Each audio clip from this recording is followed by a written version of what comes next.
for many, many years.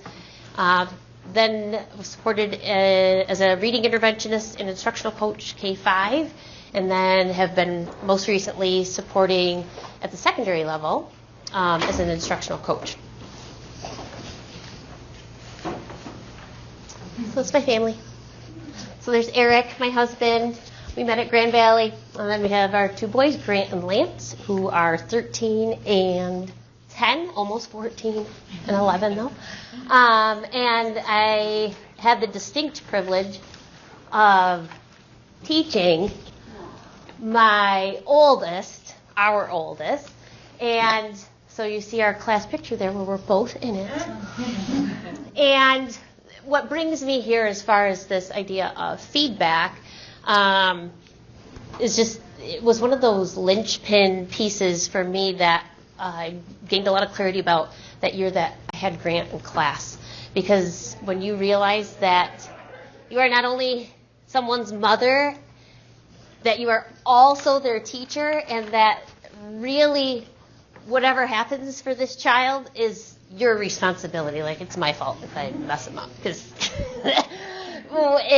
he's with me all day, every day. So I definitely felt this, I felt compelled, really, to make sure that everything that I really valued and believed was what my words and actions were doing. Am I actually going to elicit the type of behaviors from these kids based on what I do or don't do?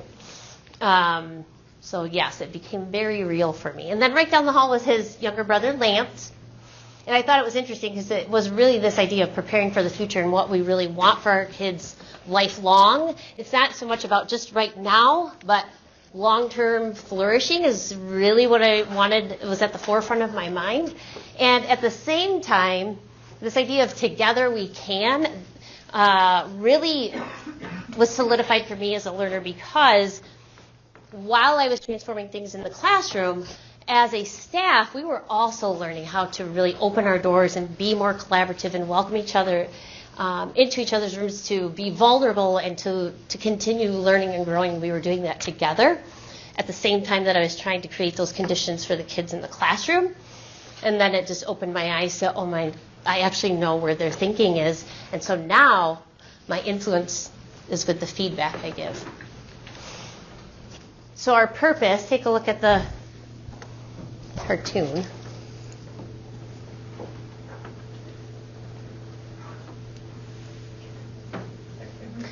And with a partner, go ahead and just share just some initial thoughts you have. And you may have seen it before, but as far as instead of writing a couple of sentences about what our purpose is here today, this, for me, sums up why we're here right now. So go ahead and talk a little bit about what makes you think.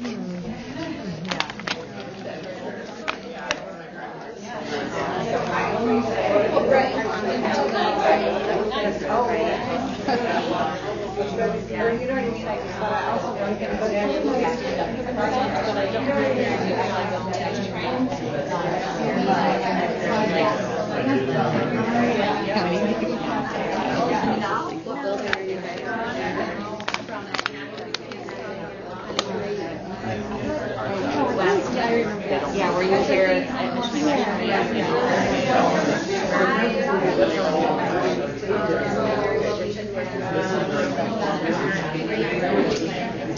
And if you could wrap up your thoughts. She's at Marshall.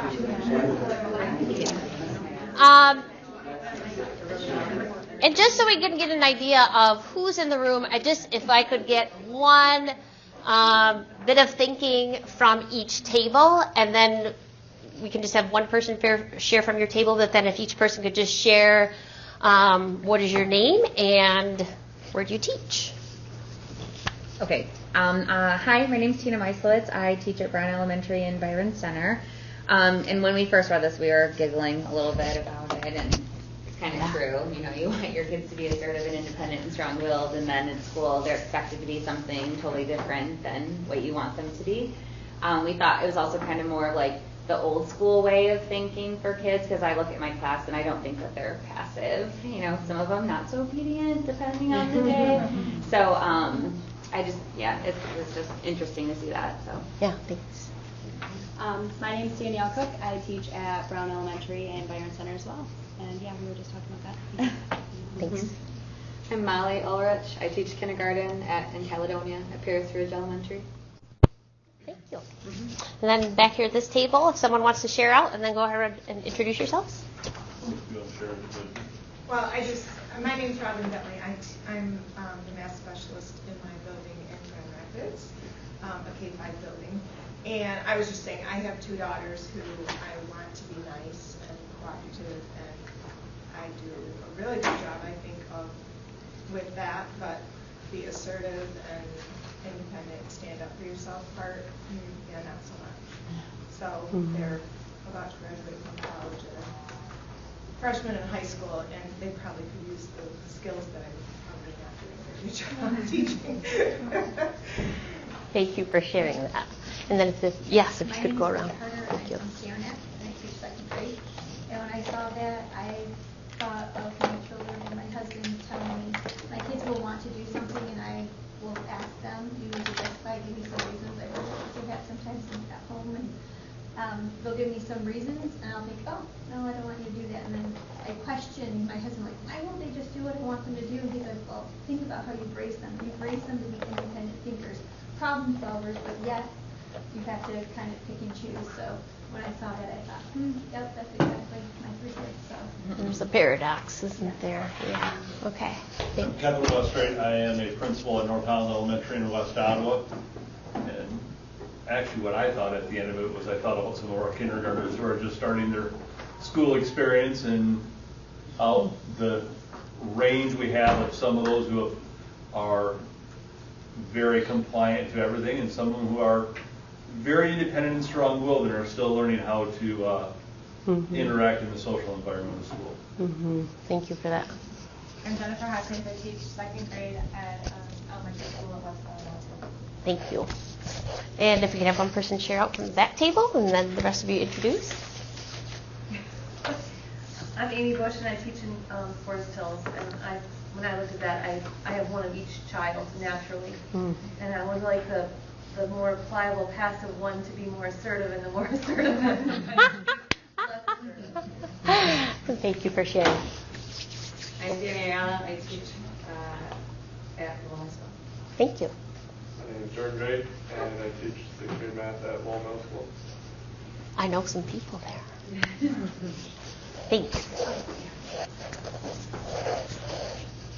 Oh, I teach the book Taylor Desborough, and Desborough's a nonconformist, and so we talk about nonconformity in our classroom. And much to my dismay, I have a group of nonconformists. So I have to actually even look back at the rules that I have for the classroom and think, okay, what's the purpose of this? If I want them to be nonconformists, this rule has to be in place because we have to have a safe place. We have to be getting hurt.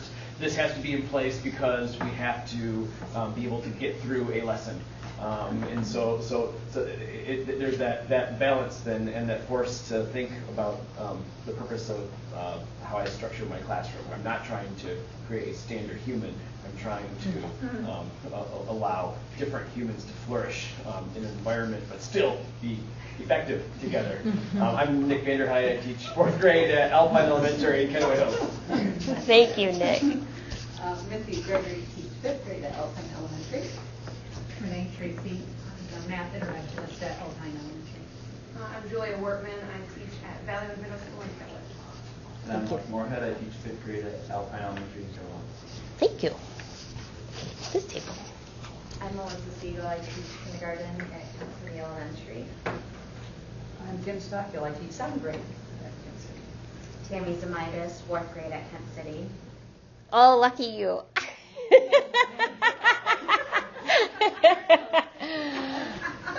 I'm Karen Swanson. I'm 3rd grade at Kent City Elementary. We didn't all collaborate, but this was a little bit of my thinking. I was thinking of passive pliable being like as a progression all the way up to assertive, independent, strong-willed. Thinking back like when I was in school, that's how we thought of things. Now maybe the progression has changed a little bit, where we want them to be assertive, independent, all about strong-willed at our lower grades and all the way through. So maybe the progression has changed. Yeah. Thank you for framing it that way. And over here. Okay, so I think we've talked, like everyone else did, and I think it's possible to be assertive, independent, and strong-willed and respectful all at the same time. I think that's possible, and I think that we empower kids and we give them the language to assert themselves in a positive way rather than, to look at it as negative. I look at strong-willed, and I think that's awesome. I think strong-willed means that you know who you are and you make your way. So I don't think it's a bad thing. I do think obedient, though, needs to be up there because I think it's all part of the package as a respectful human, that, you're not just out there making a way for yourself, you're learning to collaborate. My name is Shelley Murdoch. I teach 5th grade in Sparta. Thank you for that, Shelley. So it sounds like depends on the context. Mm-hmm. I'm Beth, and I teach 3rd grade at Sparta. Thank you. I'm going to piggyback to what she said. I just think that with my kids, I want them to have all those traits. So it's okay. I mean, I think all of those have some type of positiveness to them, done in the right way. And my name is Doug Davis. I teach 4th grade at Sparta Appleview Elementary as well. Thank you, Doug. Yeah. My name is Patty Reeder, and I teach at Gavin Heights High School in the math department. Obviously, math. And then I was just thinking, I've been working on my grad program, and one of our classes was talking about the autonomy of our students, and it talked about how we are actually damaging our students when we constantly want them in that bottom category of the passive, pliable, and obedient, especially as they get older, because then all of a sudden we expect them, like these kids who have so long been held the hand and told what to do, and then when they get to college they don't know what's going on anymore, like, because no one's there holding the hand, no one's telling them you got to finish this assignment, no one's telling them you got to come in and help your grade. So about teaching the balance, and I think in the high school level we see that a lot, where we're trying to get the kids to transition, but we're still doing some of that hand holding from middle school. So thank you for sharing. I'm Tracy Kraft, and I teach Algebra 1 and Geometry at Gavin Heights High School. Thank you, Tracy. I love your name. In your Visible Learning for Mathematics books, there is a page that I think kind of captures what we're talking about here, and it definitely resonated for me. On page 176. And even if you just read those 3 main, well, there's kind of a mini paragraph, but if you go and just read that page,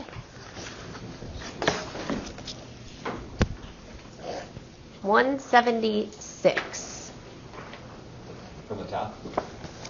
Yeah.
If you just want to close your book when you're finished.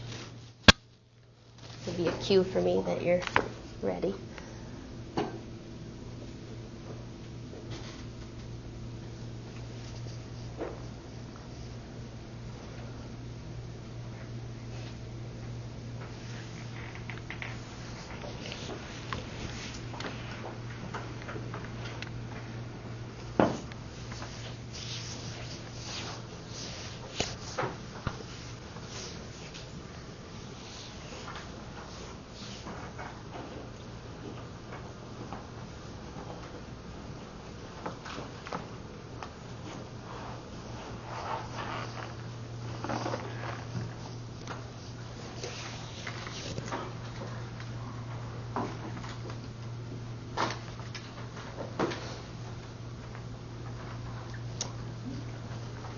So from the sounds of what you were sharing, would you agree that what that page is saying aligns with the thinking in this room as far as what we believe about learning, what we want for our kids? And if not, please speak up and push against that. But that's one of the things we want to make sure is clear for us as we engage in this idea of feedback as we move forward. Real quickly, just to kind of give you a storyline of our time together, we're going to engage in an inclusion activity in just a moment. With today being our first time together, we're just kind of want to make sure we all have an idea of who's in the room. So that wasn't really an inclusion activity, but just kind of sparked some thinking. Google Classroom. It's not supposed to be right there. That's going to be further down the line. This is not the agenda that anyway, it's supposed to say 5 forms of feedback. Okay, so we are going to skip this. These are some of the pieces we're going to have. We're going to have a Google Classroom and a survey. There will be the implementation guide. There will be time for reflection. And there's going to be the 5 forms of feedback activity that we engage in to make meaning about this idea of how can we influence what it is we want for learners in the classroom through feedback. Just a reminder of our norms of collaboration. I know that was addressed a little bit this morning. One of the norms that we'll have to pay most attention to is paraphrasing, which we were supported in our thinking about that with the idea of 3 types of paraphrases. One being acknowledging, usually some type of emotion. The second one was the organizing, where we usually have, we could capture a collection of ideas and maybe in 2 or 3 different categories. And then abstraction, which is really getting at the values and beliefs that somebody might be holding or a larger goal or purpose that they're speaking about. So we would continue practicing paraphrasing during our inclusion activity. A few of the other norms, though, of course, is posing questions. We always want to have that spirit of inquiry, putting ideas on the table, to provide data for your thinking, paying attention to self and to others, which is a lot of what I think you all were speaking about as far as those dispositions we were talking about. Presuming positive intentions. Okay, so for our inclusion activity, which again, in order to enter this space and think a little bit more about feedback, we're going to engage in a think and write and then pair and share. So our focus question, and I'm not sure if everybody can see that well because I'd prefer not to read the slides, if that's okay. Everybody can see okay? Okay, so if you go ahead and read the question.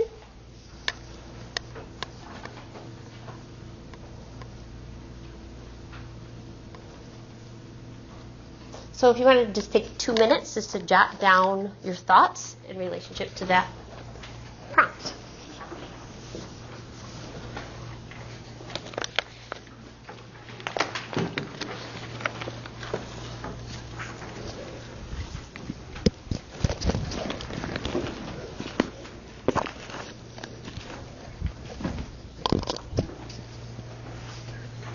Yeah, I just somehow my agenda was like,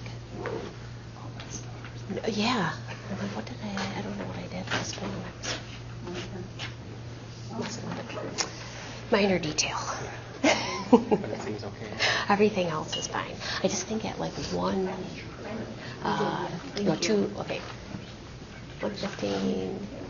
at 2:30, right around there when we have to do the Google Classroom stuff, is just I want to make sure that yes. Perfect. And thank you. Thank you.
Okay, so you could wrap up your thought.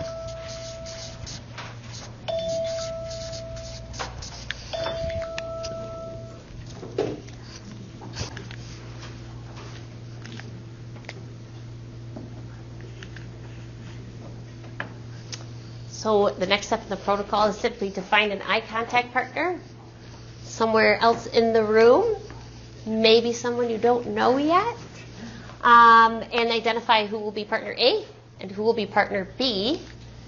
And once you've established that, partner A will share the thoughts that you've written down. So if you feel more comfortable having your writing with you, please feel free to take that. And partner B will paraphrase and add on to your thinking. And then we will simply switch roles and repeat. So I'll give about 2 minutes for each partner. So if you want to go ahead and find someone.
And add on.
find your way back to your seat.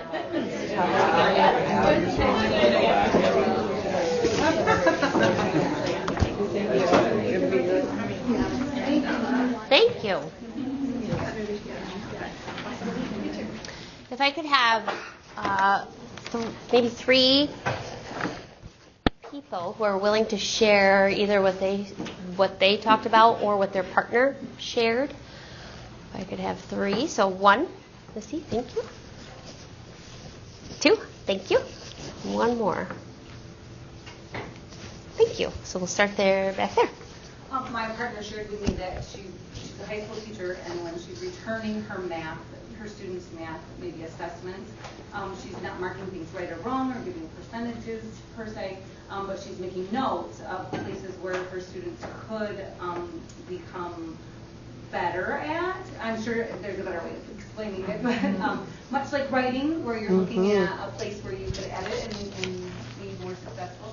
So taking away the -1, -2, pass fail kind of vocabulary. I thought that was great. So there's some thinking about what feedback should communicate. Yeah. Instead of right or wrong, so then what are we thinking about to communicate? So what are those pieces? Thank you for that. Mm-hmm. Similarly, we talked a little bit about different types of strategies for feedback or different types of feedback that we're providing for our students and what would be the most effective types of things that our students would need for them to grow. Thank you for that. And right back up here. Trace, go ahead. 2 different takes on it. My partner was talking about feedback that students provide us to help drive future lessons and where things need to go next.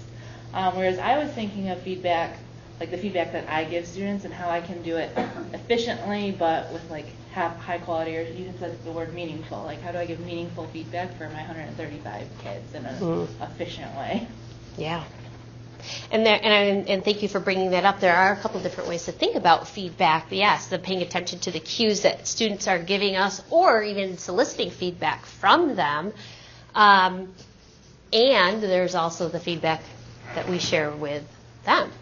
And there are constantly those bits of information coming at us, and so trying to heighten our awareness about what it is that's actually going to influence our learners in the most impactful way. So thank you for sharing that, and we'll make sure that we address those pieces throughout our time together, at least over the course of our time together. So we'll focus on just what it is today that we're going to think about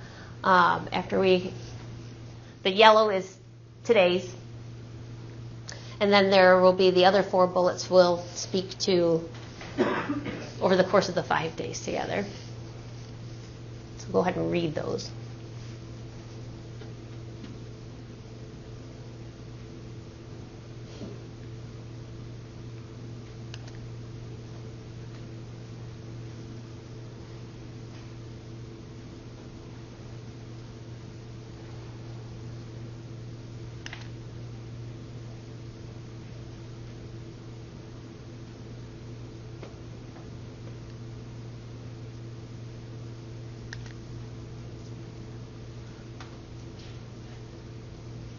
And it sounds like there's already thinking about what might be most impactful, and we'll just be able to fine-tune some of those pieces and build on what you're already doing well.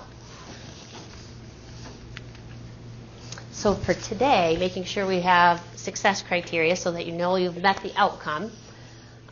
We've been already started examining our beliefs about learning mathematics and the role feedback plays in our conceptions of learning. These are some of the processes we're going to go through.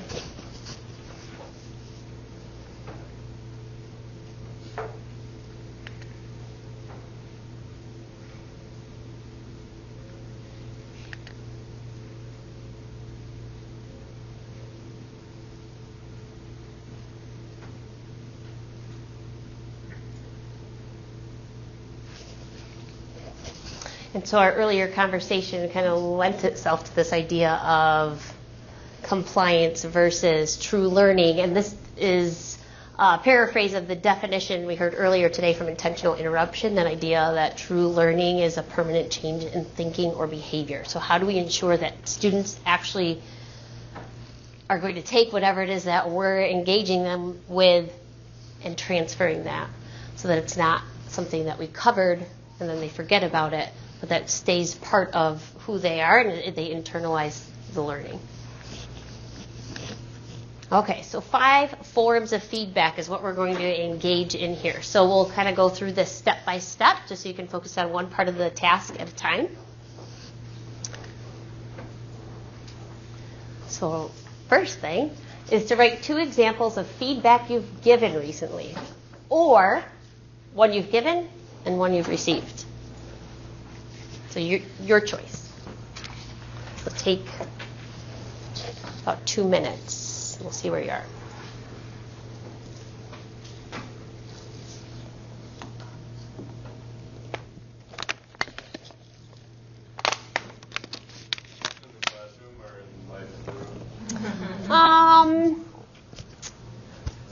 It really could be any. Yeah.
Wrap up your thought. Looks like a couple of you are still writing, so go ahead and take a moment to finish up your thought. Sorry for loud.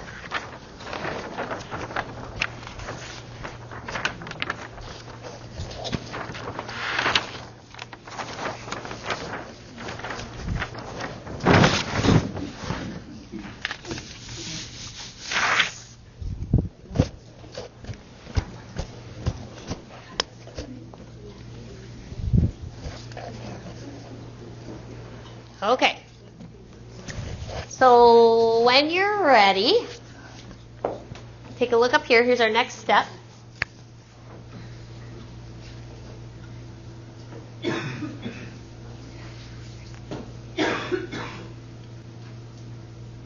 So with an afternoon session, it is important that we keep moving and getting up, and I know sometimes that is a little bit uncomfortable, but it also then keeps us alert. So I hope you find the opportunity to meet new people and continuing to send that message of that idea of networking, that you enjoyed the opportunity. So finding a new partner, go ahead and share your 2 examples, and then your thoughts or feelings about them.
make sure that somebody will be back there at 2:30 to help me with the implementation guide, just so that I make sure I'm That and the survey. verifying that. They're in the slides, but we'll stop back. Yes, they are. I just want to make sure It's simple and I've using done the it. feedback will help with you. Thank you. I appreciate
And if you could wrap up your thoughts. And naturally, as teachers, I see people putting their hands right up, cueing their classmates. Thank you for that. I appreciate it. If you could thank your partner and find your way back.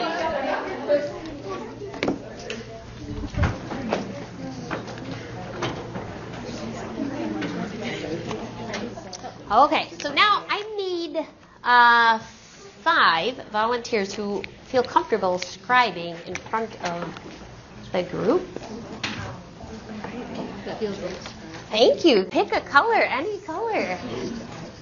Okay, so you're C. So ladies, sorry to crowd you over here. I'm trying to keep it contained. Thank you. Which color would you like? Yeah. Okay, so you're B. Yes, would you please? Thank you. Thank you, miss.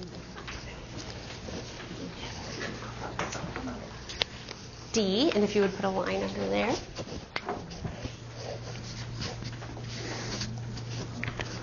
Two more.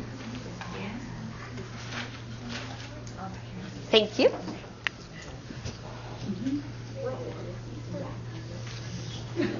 Thank you. And so depending on what the thinking is in the room, you may have a lot or very little to write. So you're letter A, so you'll be all the way down here. A, B, C, D, E. Yep, okay. Got everybody. So what we need to do is share what some of your feedback was that you shared with your small partners, that you had the opportunity to kind of share some of your thoughts about it or some of the feelings that were evoked.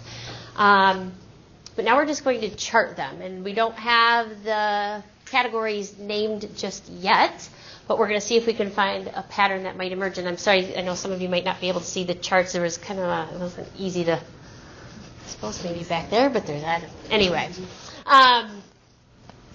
so if we could have somebody who's willing to start, maybe Doug, would you be willing to share? And let's just start with one piece of feedback from each person at this point. We just gave a quick quiz. We use method corrections. So with quick quiz, and we also use Schoology so kids can input their answers, and I can see immediately if there's a particular problem. I mean, if 98% got this one, then we won't probably talk about it. Maybe I'll talk individually to that one kid. But if there's one that's really missed, it will take some time. I'll get some feedback from them. Was there a struggle with this? What did they not understand? And then I will give them feedback as well. So kind of goes back and forth. Okay, so there's a lot of interaction here. Can you name just one piece of feedback, though, that maybe they were given as a result of that task? When we subtracted regrouping, we kind of forgot how we need to regroup. Okay, so that would go in letter C. So when we were subtracting, we forgot how to regroup. Okay. Okay, so probably broke a rule here. Mine's actually a reading feedback because I'm elementary, so I teach everything. So we'll have the math book. So yeah. Nope, it's all good. So we're reading in small group. I haven't been in my classroom since Monday, so we were in small group and we were reading, and a student just tends to just jump right into the reading. So my feedback was reading headings helps our brain get ready to know what we're going to read about and prepares us for reading. Reading headings helps our brains get ready for what we're going to read about.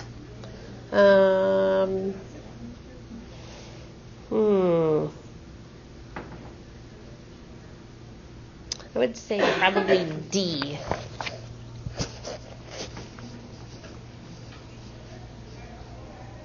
Okay, thank you. Simply show me your thinking. You know, when they hand in their math and all the answers are wrong and there's no work, so you don't even know where to start. So I just write, show me your thinking, and then they come back and do some work in front of me so I can see. Okay, so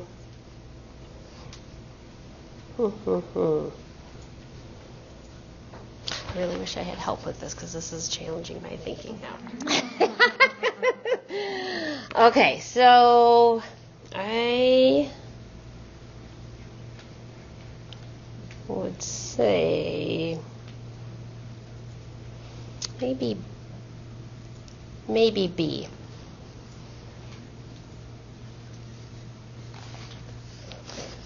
I might not be accurate on these, and we can explore that too.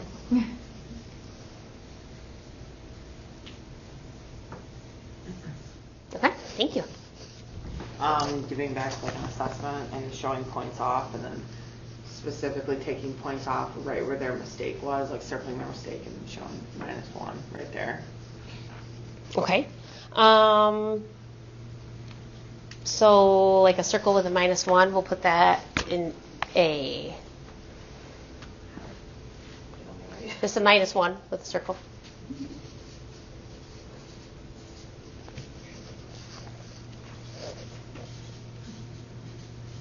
Thank you.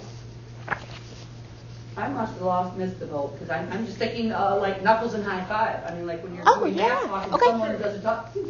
Yeah, you know, thank you for taking the risk. You give them a knuckles or a high five. Okay. I mean, I guess this is pretty deep. I guess I was. No. Thank you. No, that's. Well, I mean, it is an example. It sure is. Sophomores maybe do that, you know. But, yeah. Let's put that in A. Yeah. Let's put that in A. So A, you've got another one. Sorry, we were talking. So you get all the tricky ones. So fist bump, high five. Okay. Thank you for that. I would have to say when my administrator came into the classroom, because she pops in and out quite frequently, and noticed a bulletin board that I changed this year. Today's learning and success. So the learning targets and success for each grade level, for each subject area is posted, so the students can go back and look at it. And she noticed that, and I spent a lot of time in typing that up and making sure it's current. So she just wrote me a little sticky note and said, love your bulletin board, keep it up. Okay, so let's do B.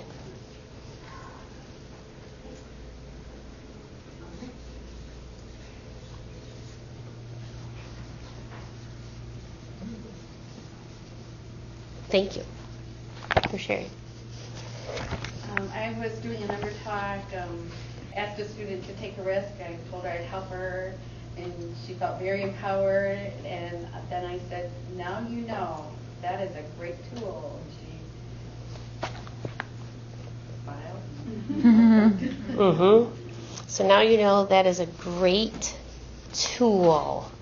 How about C?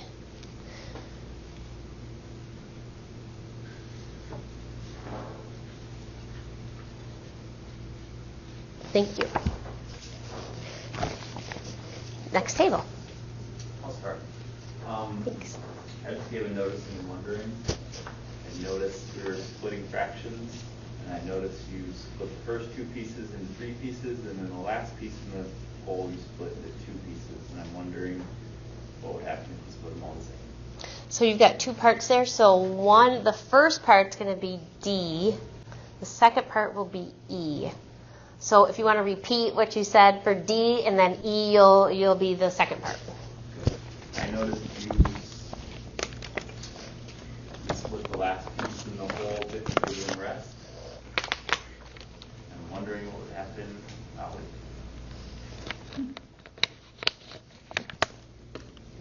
And the whole different than the rest.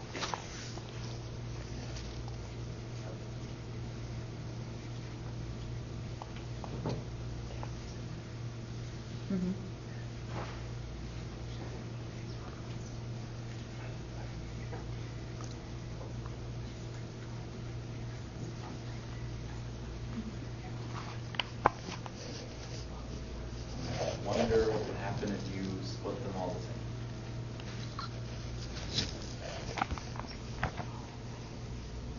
Thank you. Nick, you want to go ahead? I'm not thrilled with mine because I feel like it shut down the thinking, but it looks like you've got the right idea. That's what I said. Okay. Let's go with C.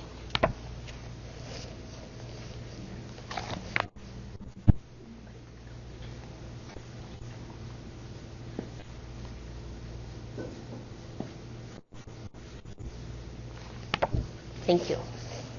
And mine was a thumbs up during math testing. Yeah. You're already noticing a pattern. She's like, oh, that's me.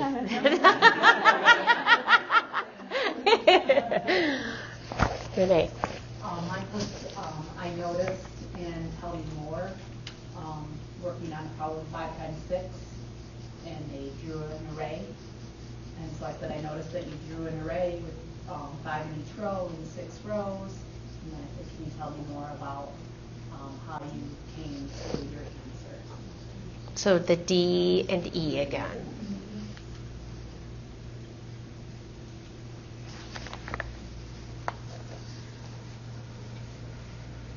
For sure. They were on it too. All right, thank you for that. Okay. I was more, I guess, he gave the words, but I just wrote a student of mine a little note card saying thank you for advocating for yourself and moving to a place where you could focus yesterday. Keep up the great work.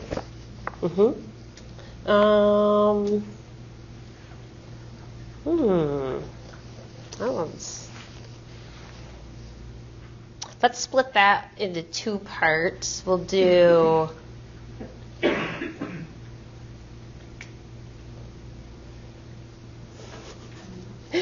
Oh, keep up the great work, we'll say. Oh man, that's a tough one. I'm going to think about that one and come back to it. I'm going to park my thinking about that. Thank you. Okay, right here. Yes, in the middle. I'm so sorry. Yes. I'll stop at a couple kindergartners that I've noticed were actually walking down the hall and thank them for using their walking feet headed out to recess. Yeah, thank you for using your walking feet. Okay, it's the thank you part that I think I'm getting hung up on because that's the same. Okay, so it's kind of a, let's see. Let's just stick it with D. So for both of them, I think that's what we'll do.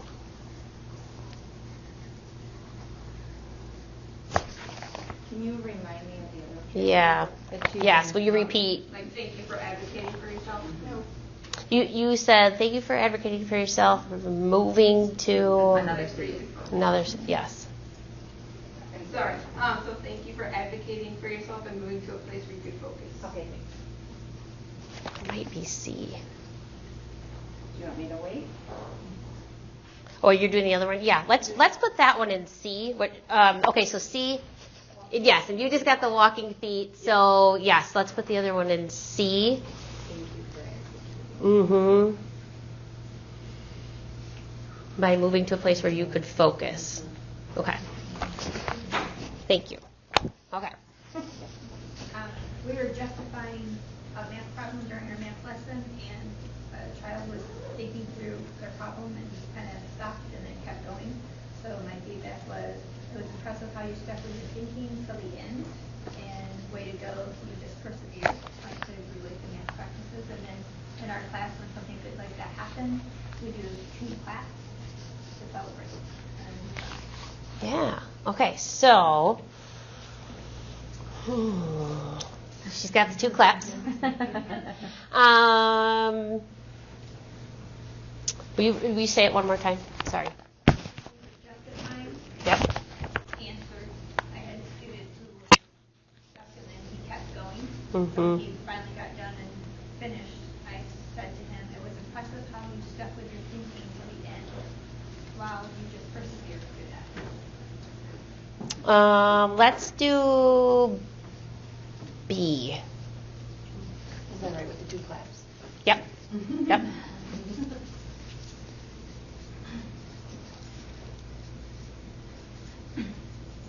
It was impressive with how you stuck with your thinking till the end. Great.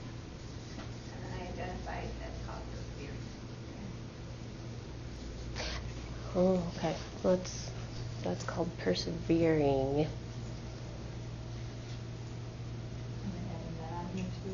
I almost feel like that might be D. Nope. Though this is part of it. So yeah, let's do that. You guys can disagree with me later. Okay, so the next one, please. Bless you. I was working with a small group that a teacher asked me to work on adding with regrouping. So I said, I like how you're paying attention while you're adding so that you're not assuming every place value needs to be regrouped. Let's put that in B. So if you would repeat it. Yeah. I like how you're paying attention while you're adding so that you're not assuming every place value needs to be regrouped.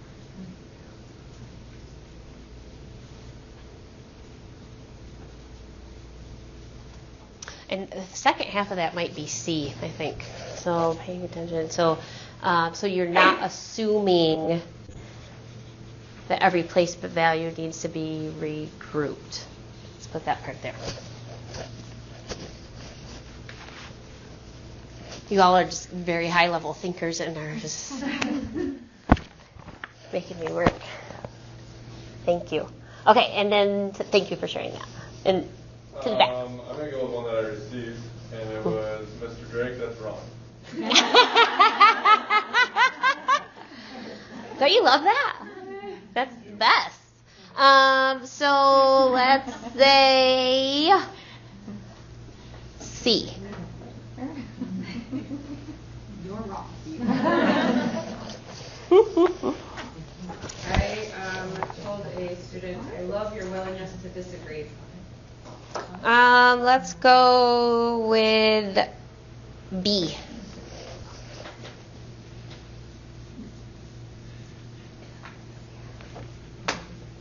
And then who else still needs? So I know all of you who are recording, and you guys haven't gone yet. So we'll come up here, and then if you guys, then we'll do yours real quick. Okay.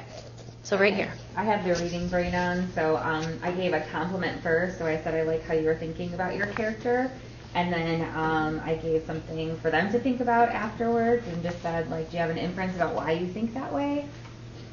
Okay, so let's do the first part in B, And the second part in, I like how you were thinking about your character. and then the second part in E. And will you repeat that? Yep. Do you have an inference about why?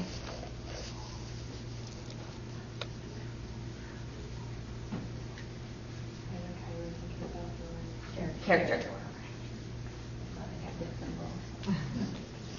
Thank you.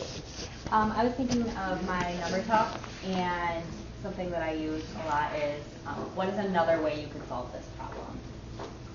Okay, so E.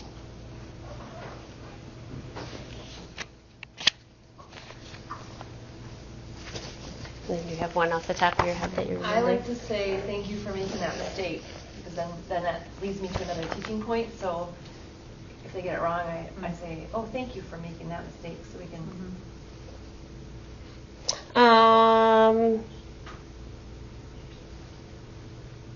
Let's go with B. Sorry.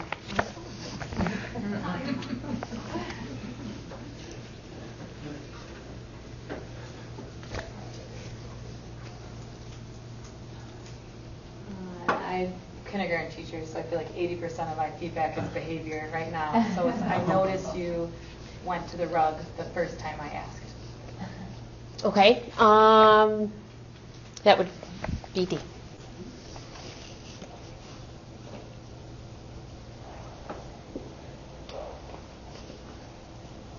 We were working on adding single digits together, and the strategy was to look for a 10.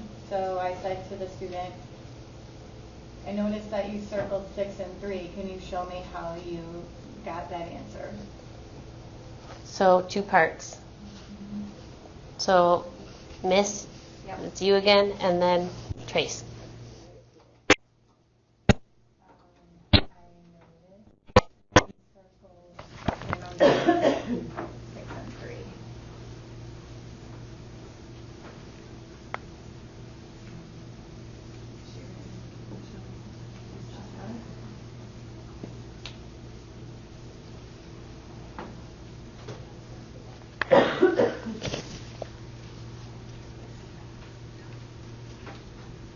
Your turn.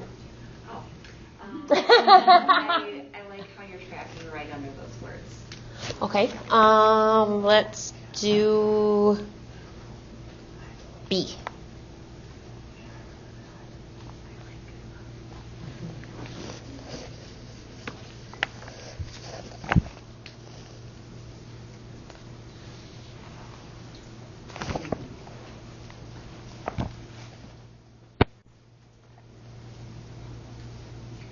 Thank you. And I had written on a student's assessment, like they did the problem, but they weren't quite done. Like they weren't able to finish it, and they were like, like this is great work, just keep going. Okay. Let's do.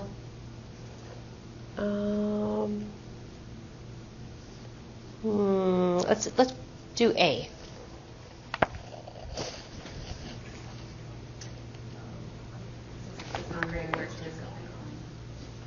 And everybody had an opportunity to share? Okay. Thank you.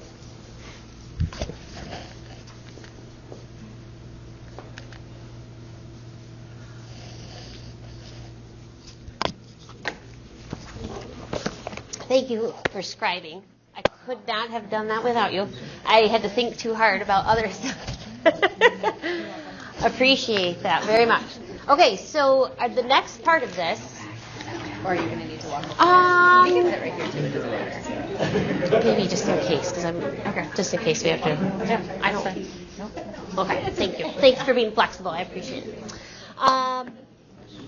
So the next part of this, in your small groups at your tables, discuss the commonalities of feedback in each category, which I could hear people already starting to see those patterns emerge.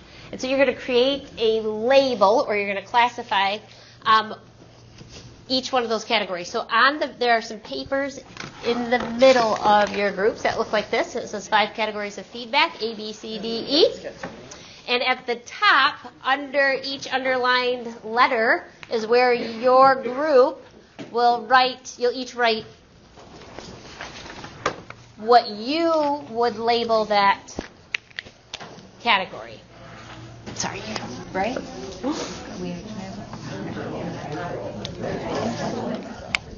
I know, I felt the same way. Doesn't require much to come back from like this, more of like a statement.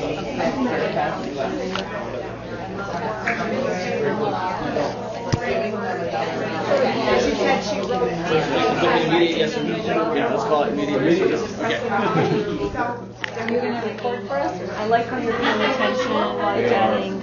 I love your willingness. All right. So the second one. I like how you were thinking about your character. Thank you for making that mistake. I like how you were. Sorry. Supporting positive thoughts. Yeah, I would say that. What was the second one? I love your bulletin board. Great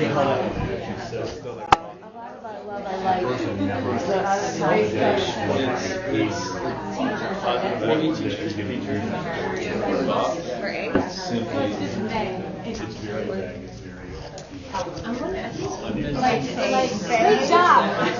More smiley face. So vague. Super. We're going to rename them. We're going to rewrite that.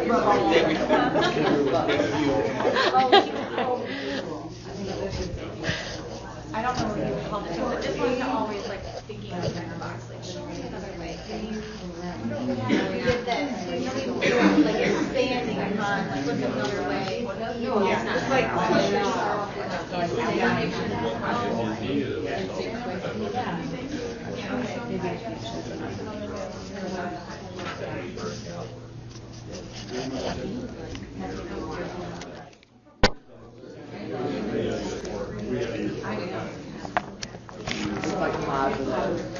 Yeah.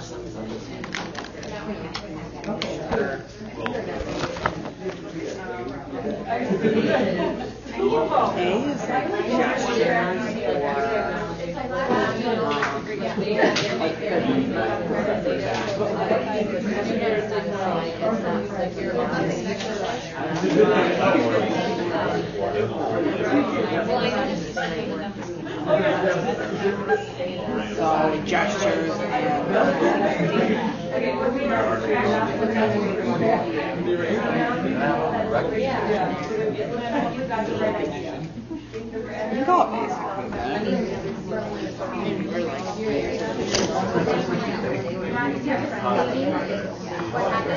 you got You did that.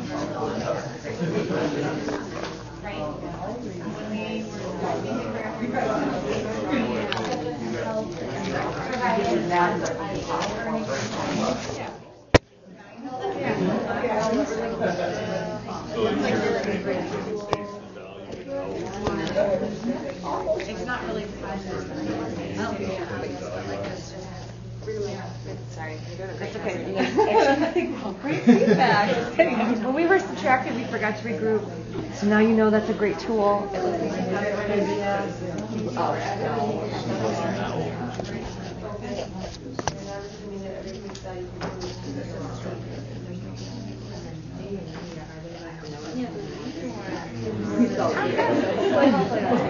I'm sorry. If you could try to make sure you have something for each category within the next minute.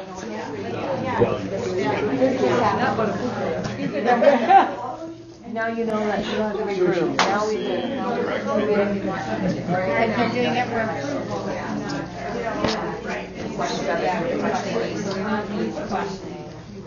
And then B, the feedback is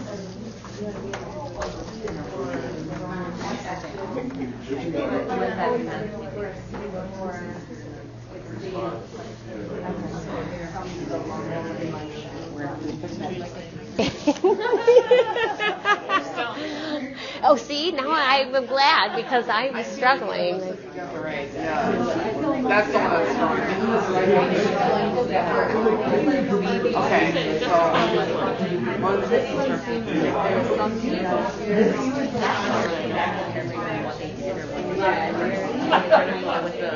connecting into something else. Like, Yeah, it's like. when you got to tracking you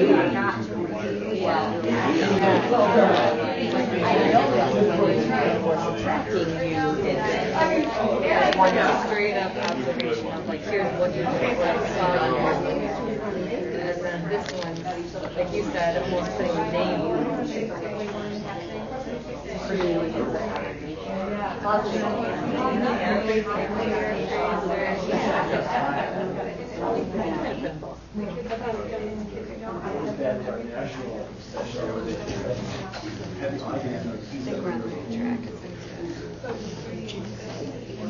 Okay.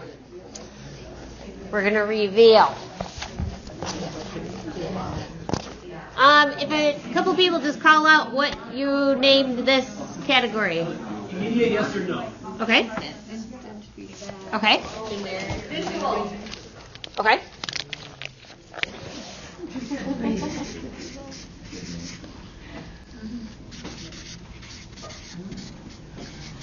This is according to cognitive coaching. So where you're going to write this is at the bottom. There's a category below that says actual heading. Yep.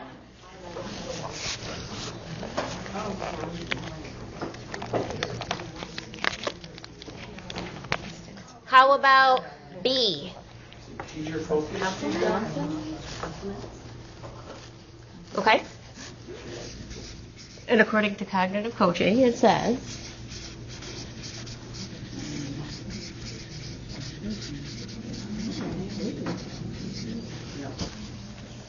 I'll explain why I thought that.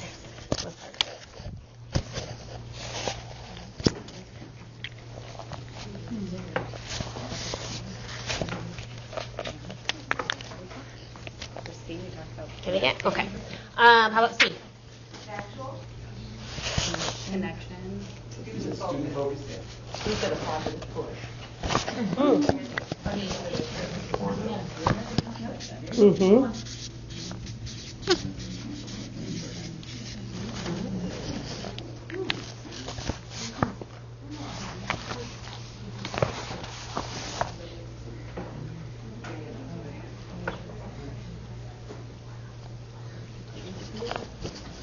How about this one? Noticing. Okay.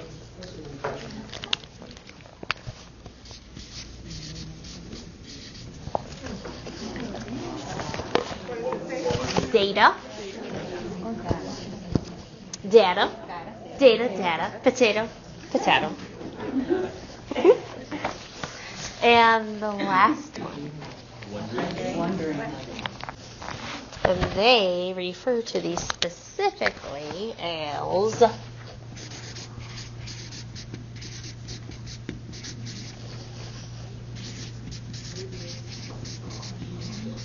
mediative questions.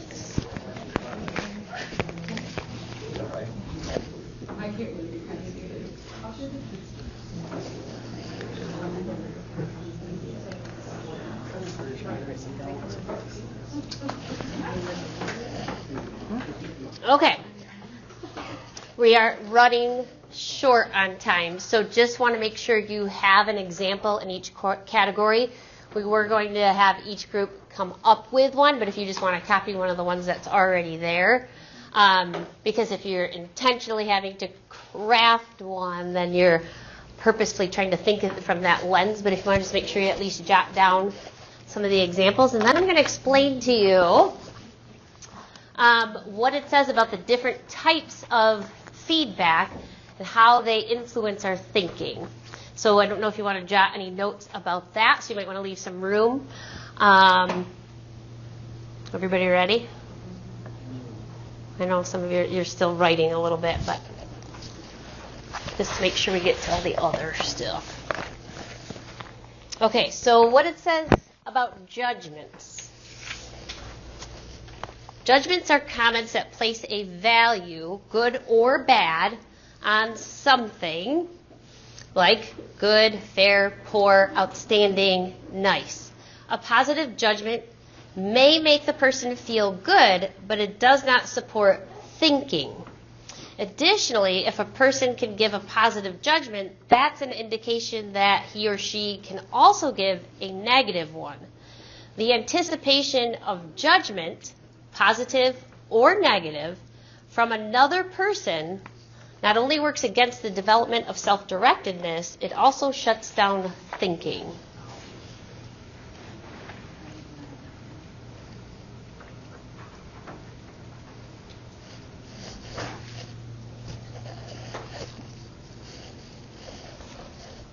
Questions you might have about that, or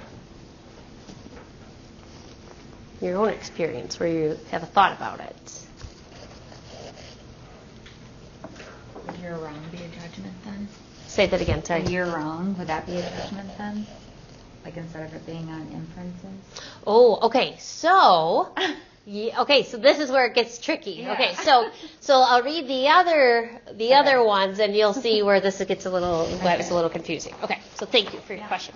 So the next one, personal observations. Personal observations are statements that provide information from the observer that may not hold true for others. So an opinion, advice, suggestion, and or observation. If the feedback holds true for the person giving it, the person becomes, who's receiving the feedback, other-directed and less focused on effectiveness and more on the thinking and feeling of the observer. When we hear personal observations, such as, it would have been helpful if you had charted the directions, we tend to become defensive rather than pensive. Our natural reaction is to defend why we did it the way we did rather than to think about the positive outcomes of the suggestion.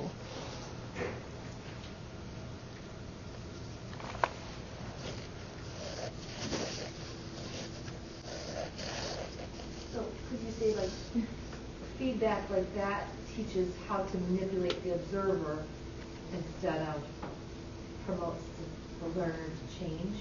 Is that kind of understand? So I don't know if that it's manipulation from the observer. No, the learner is learning how to manipulate the observer. So they're doing what they think the observer wants them to do, rather than learning, like. You know what I'm saying? Well, I appreciate that because well, what are your thoughts? Because I thought of it in a different way, but I want to hear what you guys are thinking. So thank you for sharing that. Any other thoughts on that? But I can see that too, where so if the person being observed becomes defensive, then their next step might be to try to go back and persuade or manipulate the observer into seeing what they want them to see. I'm not necessarily thinking the word manipulate in a negative. I mean, it could be, but it could also be a positive. Well, the fact that even the word manipulation, it's that idea that are we fostering, back to our earlier, the outcome, thinking about compliance. So I have a way to get what I want, that either way, one way or the other, whether you're the observer or the learner, receiver of the feedback, versus the idea of fostering true learning and that change in thinking or behavior because I own it and this benefits me as far as my learning is concerned. Ooh. I do say I like that, or I love that a lot, and I have had oppositional students where I like the way you're using your walking feet, and you'll turn around 2 seconds, room, zoom by, running. It's very intentional on your end. Thank you for sharing that, noticing. See, we've got a lot to talk about over the next handful of days. The next one, inferences. Inferences are statements that contain vague, unclear, or non-specific language. They require the recipient read between the lines in order to figure out the intended meaning of the observer. Instead of supporting thinking, inferences cause the recipient to wonder what is meant by the feedback. Oftentimes, the observer uses vocabulary that he or she feels has implicit meaning for the recipient to understand. However, the terminology needs to be made explicit. Knowing to what specific behavior the observer is referring gives clarity to the meaning of the feedback.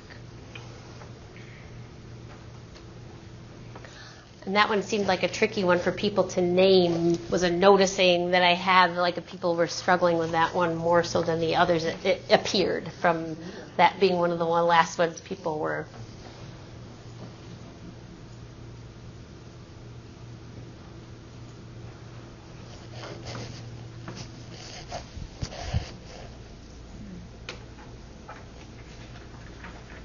So as far as like the question about the judgment, like you're wrong, how do we know that, I think it was Mr. Drake, is that right? Mm-hmm. Okay, Mr. Drake was wrong. What's the specific data? It seemed like it was an inference about that potentially. It is also a judgment. And that's where I feel like you find that all three of these categories are judgment oriented in some way. There are just some nuances with them. Mm-hmm. And each one of them has their own implications. Okay, so data. Data are specific, observable, measurable, and or accessible information that allow the recipient to reflect and respond. Because data have no meaning except that which we make of them, the recipient is allowed to make meaning and therefore own the feedback. When the recipient owns the feedback, the chances of it being used in the future are increased. So the tips for sharing data: show, don't tell the data when possible. Use quotes if possible. Give behavioral descriptions, which I think it was like that I noticed you went to the rug the first time I asked. Like it was a description of the behavior. Using your walking feet.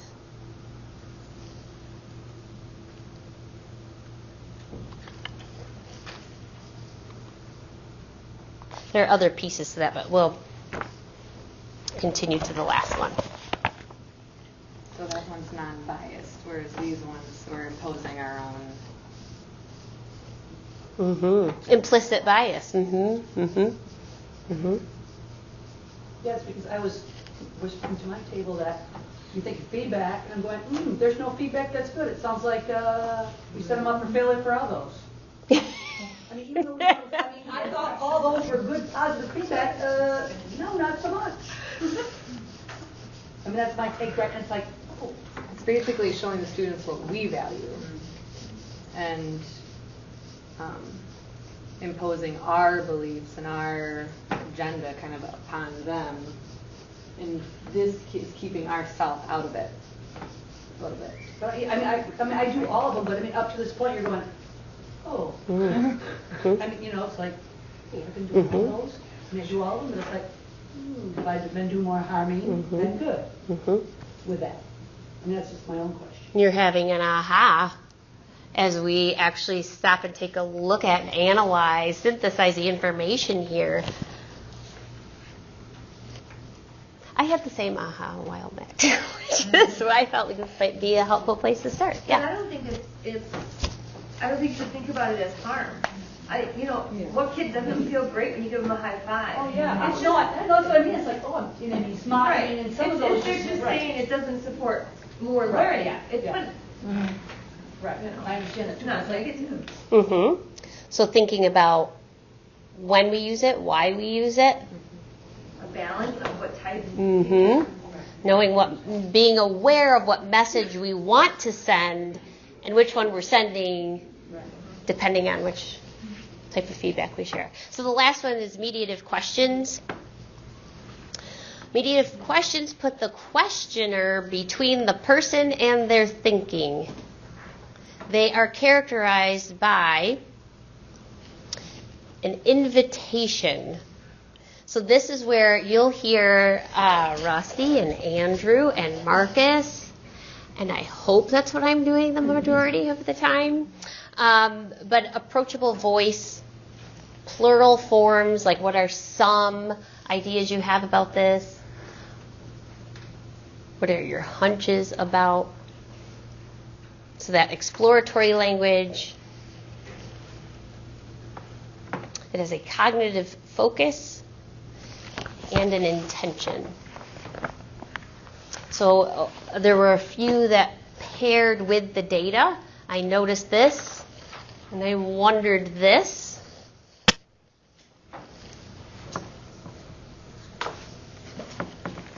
So at the bottom, and so we'll build. We in the next sessions to come, we'll continue to build off of this thinking to deepen our understanding about some of the decisions we might make. And at the bottom of your page, it just has a kind of a summary. The coach uses blank and blank to enable the coachee to make his or her own blank, blank, and blank. So if we really want to facilitate learning, it's kind of a coaching role in the sense that we're using, I think Molly described, non-bias information by giving data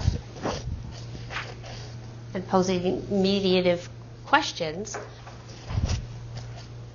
so that the coachee or the learner, the student, makes his or her own judgments, personal observations, and inferences about themselves. And with that, I have Rusty Anderson, who just walked in the door. Oh, you're not helping with that. Because the next part we have to move into, moving right along. I stepped in and you pointed out. I didn't know how to slowly step out. Well, I just wanted to make sure that we, the implementation guide, that I'm not messing anybody up with that. Yep. So that's what we're going to move into. Keith is here to support. Yes. So thank you to Keith.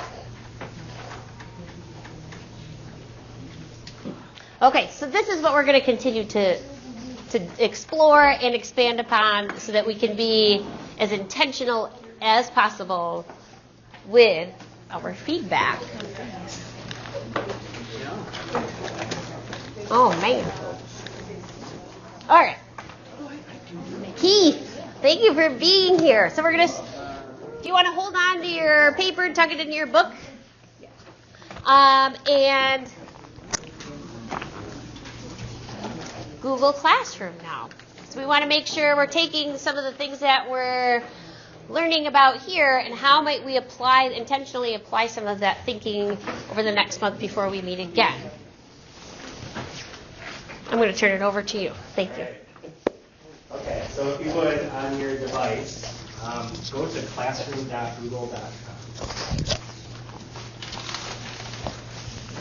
I see some of you may have had your closed for a little while, and it logged you off the Wi-Fi. You can use the same username password you did earlier. Go back up on your phone. Should we remember that for next time, or will we have an opportunity to do It lasts for, I think, 30 days. So probably the next time we come back, we can do a new one. Still getting the Sure, thanks. You're doing my job for me. All right, once you're into Google Classroom, if it's your first time there, does anybody have a screen that shows up that says, are you a student or are you a teacher? What's your account? You are good. You're in the right spot already. You're good. If you are concerned about where you are, you're not sure yet, holler or show me your screen. I'm happy to look at it. You're good. You're good. Yeah. Okay. If you have not already joined the class, some of you already have, and if you see your feedback matters, that's the name of this session, you're in the right spot. I've got You got that. The code is on, right? Yep. Okay, because I noticed that Danielle in the meeting was the code. Is at the bottom of your feedback matters where it says 2FKQIG. Yep. So if you're looking for where you put that code in, just click on the plus button at the top of your screen, and it'll ask you for a code. You can type that code in that Tracy just read off, or it's printed on your goldenrod packet on the front page. They are painting. Oh, that's what it sounds like. Yeah. I did not realize it was so loud in here. Okay, once you have that code in, Tracy, did they give you any more direction on the implementation guide? They're just supposed to open it and put the... Okay, does everybody have it pulled up? Okay. I helped them with that, so you don't have to make your own copy this year. Yeah. Yeah. Okay, once you're logged in, the only thing you should see in that front part of the class, the stream, if you will, is the implementation guide. Okay? And Tracy, stop me if I'm saying something wrong. I know as much as that one. Okay, all right. Okay. So this year, those of you that are familiar with Google Classroom, they set it up as an assignment. So the second that you click on it, you have your own copy and you can start working. So if you've been here before and you had to do your own copy and all that stuff, you don't need to do that this year. Okay? So you'll just click on it. And I suspect when you go in there, you'll see something similar to what is the last page in your packet. That's the implementation guide. And it looks like they want you to capture your thoughts around the first section. Okay? So session and commitment. And if you remember back to the beginning of the day, our goal of everything today was to start with a commitment for something that you were going to work on. And that's where we'll pick up next time. Is there anything I missed that you know that I don't? I don't think so. So session is just your feedback matters. And what is a commitment based on student needs that you want to make? So it's kind of just what is that awareness that you want to have, you want to commit to based on what happened during our breakout session. The link there is a bit.ly. If you could, this is your exit ticket. I was told that you are not allowed to leave until you absolutely finish the survey. Okay, see? So if you could please make sure you complete that. Right, we just leave our statement alone and then wait till the next time we come back. Correct. Yep. It's just, you don't have to do anything with it, so it's in there. Yep. It's just heightening your awareness. What if I promise? Oh, yeah. Oh, as far as the survey? Yeah. Only if you promise. You can't do the survey.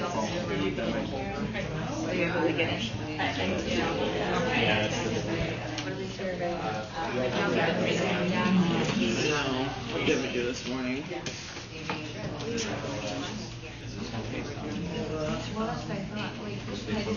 Oh, the framework for mathematics, that was like new.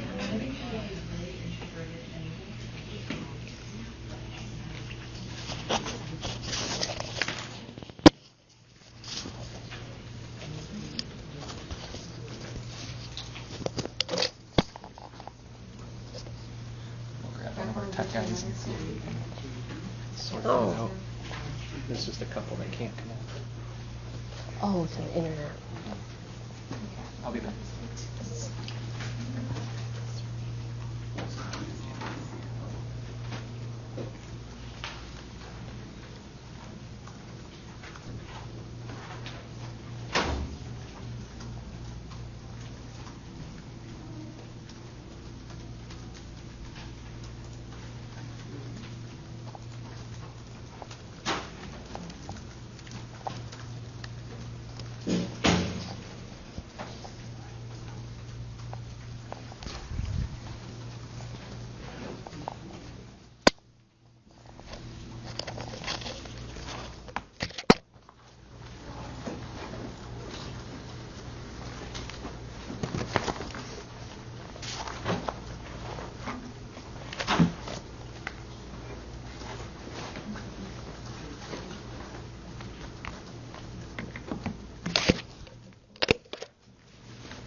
quick Yeah. reflection. Thank you. Did everyone get the sign-in sheet? Everyone get that? Thank you. Thanks for making sure that got around. I appreciate your help.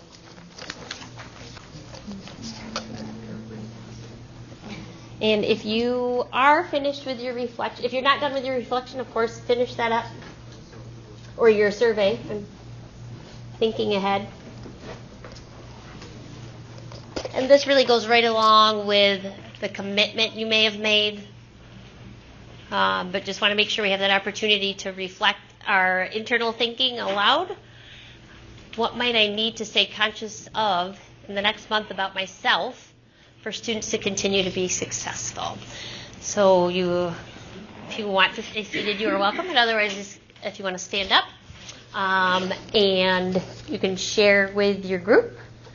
And then that is all for our time today. And I really appreciate you spending it with me because I learn just as much as you do throughout the process. So thank you. And I'll just be around to listen into your thinking.